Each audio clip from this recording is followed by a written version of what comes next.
Phase 1, Episode 2 of Riche Stitch Point of View. And Episode 2 is interpreting a designer's vision. So what we look for in mood boards and sketches. Every collection has a story, but most only see the final product. This is in the making, Season 26.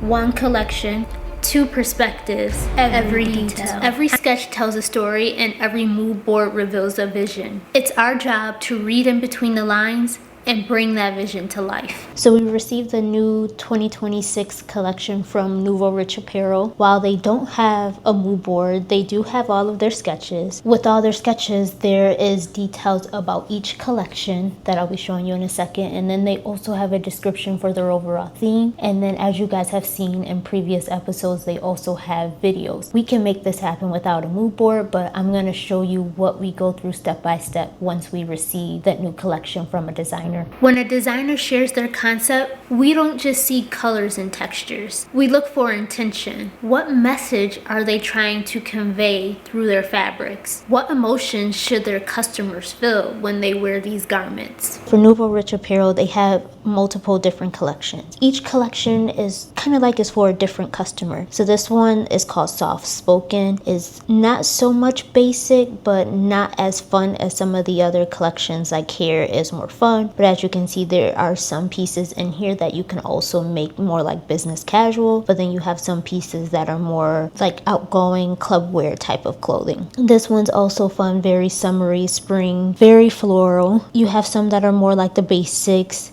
but then you have some that are a little more detailed. And then this is another one that also is more on the simple side, but still has detail to it where it can be styled up. So the fabric also tells a lot too, because this is a soft fabric, which explains the name Breathe Again. These are the basics. This is what Nouveau Riche Apparel is calling their foundation. So we know this fabric here because it's a rim knit, super stretchy. A bunch of different designs here that are going to come in various colors. So this is the bulk of the collection. And then there's more in here to go through. This is more like summer, kind of gives a nautical vibe. So when we first receive those sketches, we go through and just kind of get a feel for what it is we're doing. I can tell you immediately looking at this, we have our work cut out for us because there is a lot here, but nothing that we can't handle. We evaluate a mood board like a blueprint. We need to understand the why behind every photo, and not just the aesthetic, but the actual strategy. Strong mood boards have clarity, cohesion, and room to evolve. So as mentioned, Nouveau Riche Apparel did not send in a mood board. We did get a written description of what their collection is all about, which was extremely helpful, and it did set the tone. But then we also have the video clips that showed what their women's collection is supposed to be about, what the men's collection is supposed to be about, and even a video for the fabrics. So I'm going to run through those videos and kind of get an idea of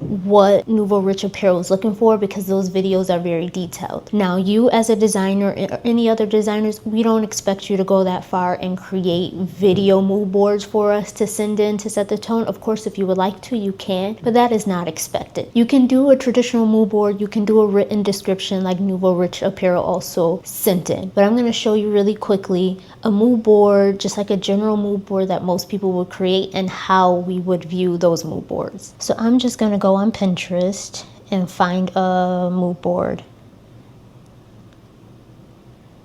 So this isn't one that anyone sent in. This is one just so I can show you what a general mood board would look like and how we would utilize that.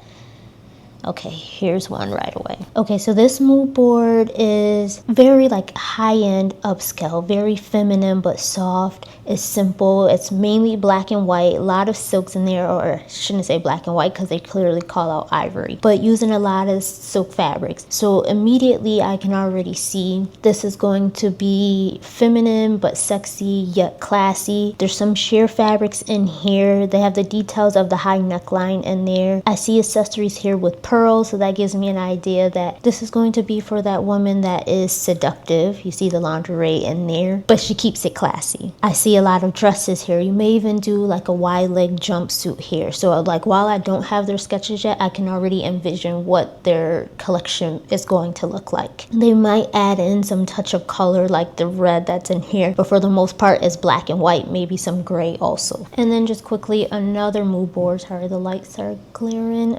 To give an idea of something different because this one's more denim. Although they do have some silk in here too. They have silk and denim in here, but the colors are more earth tone. And then of course you have your blues in here for denim. So a lot of blue, brown, and khaki in here. I can see this design here has some cutout. It's fashion forward denim with the detailing that they're showcasing in here, and then throwing in some other fabrics like the silk. And then that one also looks like it's like glittery. There's also fleece in here, so I know this is going for more like a fall collection. So we're gonna have jeans in there, we might have jackets, there may even be shirting in here. And then one more that actually has the sketches in here. They have some fabrics in here, but the sketches is what really helps because now I can see their actual designs and what they're doing. So there's some jeans in here, although I don't see any denim fabric listed on here, so maybe they want those pants to be made out of something other than denim. They have some dresses in here. There's a set here, a set up here, there's a skirt. So this is definitely women's, but it looks like it might be like a younger woman. There is some like fur fabric down here too, so this is most likely for fall. So I would just go through and analyze what's sent to me just to get an idea, get a feel for it. Doesn't mean that this is going to be exact because they'll send more, especially like if there's sketches. And then of course on our call I allow the designer to explain what it is that they're actually expecting for their collection, so that gives the opportunity as well. So even if you don't have the description, you don't have a mood board, you don't have videos, you still have the call where you can explain what it is you're expecting for your collection. With sketches, we're not just looking at a design, we're identifying construction and functionality. So where will all the seams go? What's the balance of proportion? Are there any challenges here that may need technical guidance that we can see before we actually sample this garment? Those are just some of the things we think of when we're looking at the sketches. So when we receive these collections, we just go through, we focus on fabric if they give fabric suggestion. We look at all the details of each design. For example, here I can see this one will have a secondary fabric, a contrast fabric, because it has the ribbing on the hem and on the neck. Same with this skirt here also. Oh, actually no, that's self fabric, so it just doesn't have flowers on there. So those are things we'd pay attention to. But something like this is where I would have to look and see based off the fabric, can I cut a strip that doesn't have flowers, or will the flowers run onto the waistline as well? But of course, when it's a designer, they're designing what they like. I, as the manufacturer, have to look at those technical things to see if that's possible, or maybe I need to find a similar fabric that I can match to the printed fabric. So now that I know the overall concept for Nouveau Riche apparel, I viewed their videos, I read their description, I've gone through all their sketches. This is where I really start going in and focusing on the technical design, which I kind of already covered when I talked about that waistband being solid but the fabric is printed. I'll just go in even further to find if there's anything else in here that I may need to call out to the designer in case we need to make adjustments, because I don't like to make adjustments without the designer being aware, but I also need to make sure the design is functional and is going to look like how they envisioned it. So for example, on this design here, there's these little cutouts on the waist. There is one waist strap, but I don't see the back image right here. So the one thing that I would call out is making this strap adjustable. So I would add an adjustment on here because everyone's hip measurement is slightly different. This fabric, from what I know, is a stretch fabric, so it does give some stretch, but I wouldn't want to make that too tight and then it's like digging into a person's skin. So I would make that adjustable, and I would probably put a clasp on this waist as well. And then this here, there's like a little piece that sticks out, which from the sketch it looks like it'll be something that'll just hang because the fabric is stretchy, so it'll flap. So we need to adjust this sketch here to make it seamless so that way it lays flat to the skin. So that's something I would think about too. Another thing that I know just from experience, this wraps around, but again, everyone's head size is different, everyone's neck width is a little different, so this is one of those details that may sag on some people, may be too tight and it'll feel like you're choking it. So maybe this is something we want to do as a tie option in the back versus it just wrapping around. And it's not just about the construction, it's also about the fit too. So like a dress like this, do they want it to fit more loosely, because kind of based off the sketch it looks like it's a little looser, or do they want it tight where it's body hugging